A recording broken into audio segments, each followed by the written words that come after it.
Bonjour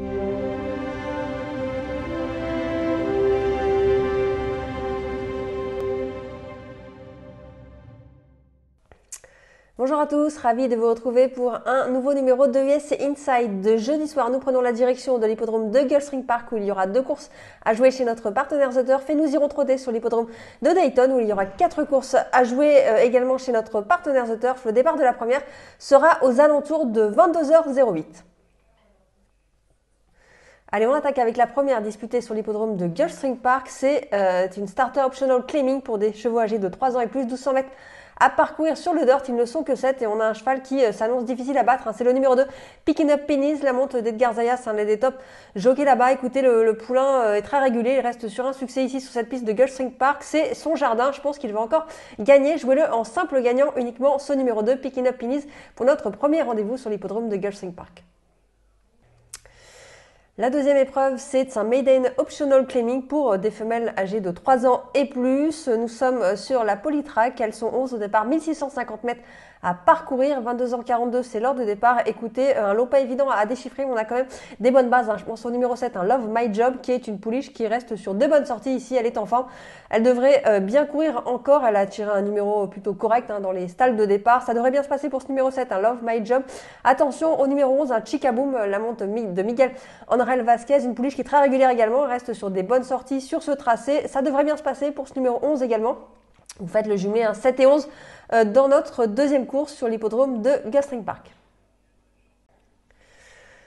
Allez, on change de catégorie, on prend la direction de l'hippodrome de Dayton, 4 courses de trot. La première, c'est la C4, 23h06, c'est un réclamé pour des chevaux âgés de 3 ans et plus, 1600 mètres à parcourir sur une piste en sable. On est corde à gauche, ils sont 10 au départ, un lot pas évident.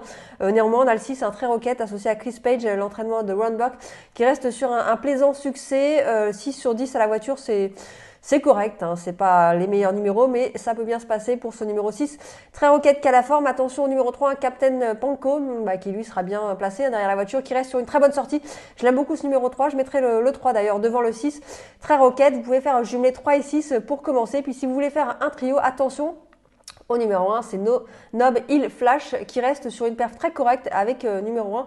Derrière la voiture, ça peut bien se passer. Voilà pour les chevaux à jouer dans notre première course sur l'hippodrome de Dayton. 23h28, c'est le départ de la deuxième course sur l'hippodrome de Dayton. C'est la C5 là-bas.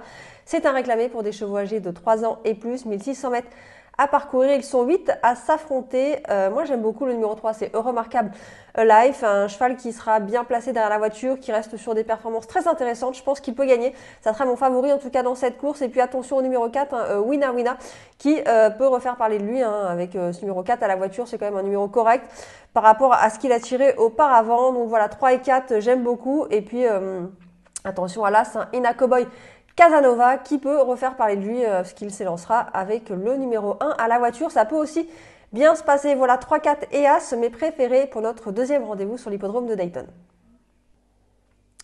23h50 pour le départ de la 6e course, 1600 mètres à parcourir pour des chevaux âgés de 3 ans et plus, 5000 $ d'allocation dans cette épreuve qui a réuni 9 concurrents, une épreuve bien difficile à déchiffrer quand on regarde les performances des dernières sorties de la plupart des chevaux. C'est pas emballant, néanmoins on a le 4, Bucket Tid Fred, écoutez, qui reste sur une perf plutôt correcte.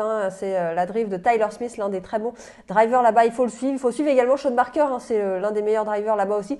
Il sera associé à l'As, un CG Boy Tsoi. Donc voilà, 4 As. Et puis attention aussi au numéro 2, Tapping Out Message, qui fera partie des chevaux en vue de la course. Voilà, je pense que ça peut bien se passer pour ces 3 concurrents, 4 As et 2 dans cet ordre de préférence. Allez, on termine la réunion de Dayton, minuit 12 pour le départ de notre 7e et dernier rendez-vous. C'est un réclamé pour des chevaux âgés, pour des femelles âgées de 3 ans et plus. Elles sont 7 à s'affronter. Je pense que dans cette course, on peut reprendre là, c'est un 6 Walking with Cheetah. Écoutez, une jument entraînée par Jennifer Redmond, la drive de Chris Page. L'autre jour, pas une bonne course, elle avait un numéro à la voiture très très mauvais, elle avait le 10 sur 10, ça s'est pas bien passé sur l'hippodrome de Osier Park là avec ce bon numéro 1, je pense qu'elle est capable de refaire une belle valeur, ça sera ma favorite dans ce dernier rendez-vous. Et attention au numéro 2, MG's Reflection. Écoutez, elle vient de très bien courir ici, c'était le 2 octobre dernier, c'était vraiment une bonne deuxième place sur le tracé. Donc voilà, As et 2, vous pouvez faire le jumelé aller-retour pour notre dernière course sur l'hippodrome de Dayton. L'émission est désormais terminée, j'espère que vous avez pu profiter de tous mes pronostics. Si c'est le cas et que vous nous suivez en tout cas sur les réseaux sociaux, n'hésitez pas à liker, à partager et à venir vous abonner. On se retrouve dès demain pour de nouveaux pronostics sur les courses américaines. C'était votre programme avec The Turf. Avec l'app The Turf entre les mains pour parier, ça va aller. The Turf, une histoire de turfiste.